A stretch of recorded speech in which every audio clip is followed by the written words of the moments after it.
అంటే నా కోరిక ఒకటేనంటే నన్ను పని చేసుకునేవాడిని. మీరు నా మీద పడిపోతే రోడ్డు వేసారు ఇందాక అడుగుతా ఉన్నా, రోడ్డు వేద్దామంటే కనిపించలేరు. మీ అందరూ దండం పెడతాను బాబు, నాకు రోడ్డు చూడండి ఇవ్వండి అని. ఓజీ ఓజీ ఓజీ అంట. లేదంటే అన్న ఇదివరకు సీఎం అనే వాళ్ళు ఇంకా పోలా, డిప్యూటీ సీఎం గారు సరిపోతాను ఆనందించాను. ఇంకా అవి కాకుండా నేను అనేది ఏంటంటే యువతకు కానీ ఆడపడుచులకు కానీ పెద్దలకు కానీ నేను వచ్చి మీకు నన్ను పని చేస్తే మీ భవిష్యత్తుకి మంచిది. నన్ను చుట్టుముట్టారనుకోండి, పని చేయాలి కదా.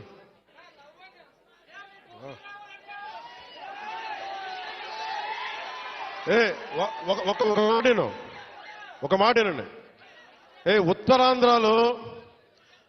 ఉత్తరాంధ్రలో మీరు తెలుగు నేర్పించిన నేల ఇది.